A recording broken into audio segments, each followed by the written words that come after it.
I'm excited. Great to connect with my friend Matt Langlois of Gatekeeper, who's one of our partners. And this month, really excited to talk about contract lifecycle management. So Matt and his company, we're really honored to be an authorized consulting partner and work with the Gatekeeper team to help enterprise organizations in highly regulated industries implement their acclaimed contract and vendor lifecycle management system. And obviously Gatekeeper is available to companies all over North America, but also globally. So today we're going to just have a real brief discussion about the importance of contract lifecycle management and how digitizing the process helps to transform these agreements with third-party vendors and suppliers, and obviously with your clients and customers as well. So Matt, it's great to talk to you today. Thanks for joining me. Spend a few minutes on this important topic about contract management. But before we get started, why don't you give a quick introduction to yourself and obviously Gatekeeper. Yeah, thanks so much, Paul. Appreciate you interviewing us and kind of going through what Gatekeeper does. So as you say, I'm Matt. I'm one of the account executives over here at Gatekeeper. I've been with the company for about 1.5 years at this stage, so kind of in my time here, what I've learned is, just the incredible importance of kind of the full contract and vendor life cycle. And I've definitely seen some pretty huge pitfalls people have run into, when they don't have a program set up, or maybe when they expand hugely, suddenly they have a huge amount of agreements that they have to manage. So just a quick overview on Gatekeeper. We'll get to a couple more questions after, but really what we handle and what we focus on is the very specific part, that contract and the vendor management itself, and kind of everything that encompasses. So from the repository and searching, anything from just the contracts themselves to diving right into the clauses and all that good stuff, along with the analytics, so reporting on any information that surrounds the contracts and vendors, workflows that you might want to set up for different processes, vendor reviews, contract executions, and a whole suite of other tools that kind of are all cooked into the platform itself. And we really support companies kind of during their implementation, either of a new vendor program, maybe something they've worked on with you guys, or revamping of an existing process, or just coming off of manual processes and actually coming into something where they want it to be more streamlined, automated, and audited itself. No, that's great. This is obviously an area that has seen explosive growth over the last number of years, and specifically in the last 6 months. Contract management has become much more mission critical for organizations as they deal with unforeseen risk and unforeseen business challenges that come out of the pandemic, and just in general. More and more organizations are seeing the value in this. But maybe my first question would be, can you kind of give an idea of some of the key benefits of contract lifecycle management and maybe some of the ROIs a company might experience from digitizing this process? Yeah, absolutely. We actually recently wrote a blog post on this. Really just the difference between, contract administration, which is people kind of tracking the contracts, having that info in spreadsheets, versus actual strategic, contract management and contract governance. This is really kind of the proactive approach to, managing agreements from pre-execution, execution and onwards onto the renewal and closeout. Pretty much everything that happens in there, really should be tracked. So everything from the actual negotiations that you have with the third parties you're working with, that collaborations between people internally, having that kind of tracked, along with, the in-house attorneys and the procurement. It tends to be kind of a marrying of those pieces. So that's all tied in with what we call contract lifecycle management, along with automating everything from, notifications to the processes themselves, not just having to rely on, your email to get something approved or get something sent, but actually having a system kind of move that through the pipeline, nudging people. That's all part of CLM, what we dub CLM.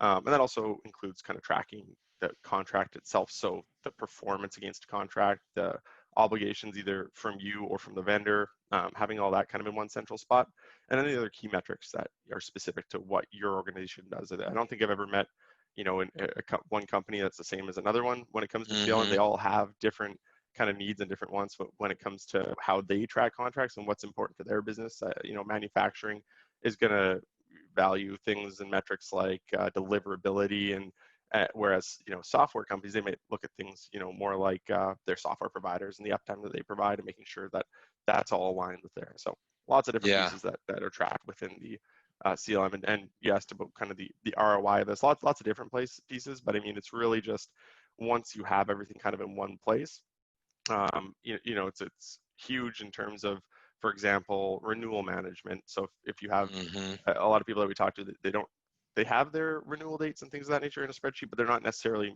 proactively managing that and managing what happens around renewals. So, using past, maybe missed obligations or whatever it is to renegotiate rates, or, potentially if it's a great vendor and you've got that tracked, you might want to expand with them and expand services. So, good ROI from a renewal standpoint, and then a lot of other ways people do save money with a system like this, like just time to contract is huge. Having a workflow to track that stuff, Hmm. and being able to reduce the time that you can execute a contract from, maybe right now it's a few months for a company, but being able to get that down to a few weeks, there's some huge savings in that, which I'm sure a lot of contract managers would know who worked with this. Absolutely, absolutely. Well, that's very interesting. That's one of the very fun things I'm sure you experience and I experience when we go into meetings with prospective clients is that when you get different stakeholders in the room and you talk to them about some of these benefits and improvements to their operating processes, you see the lights and the lights flash and the smiles get on their face because they deal with these headaches day in, day out. And so, all the things you outlined are really, impactful and can really make a transform the way that individuals and of course the whole organization work.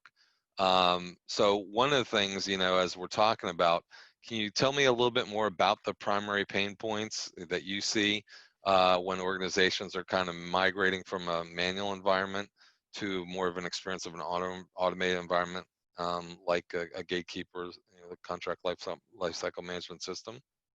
Sure. Yeah. I mean, again, anyone who works with these contracts, whether it's attorneys or legal operations folks, have probably seen these. But I mean, some of the big ones. But if you've tried managing your contracts with spreadsheets, or throwing it into an intranet, some sort of central place like that, but without the tools that we've kind of talked about so far, and tried running approvals and workflows through email, you'll just find that a lot of this stuff gets buried. When it comes to having kind of an audit trail behind all this, looking back at what happened with the contract, um, that, that's so difficult for people. And when they have turnover at their company, or when they experience the growth, looking back at an agreement you signed 5 years ago, without having some sort of way to track all the info that's happened with that contract itself, and of course the actual data that's within the contract, that's just a major pain for people. That's something that the only real way to extract that stuff down the line is, having attorneys actually comb through those contracts and look for it.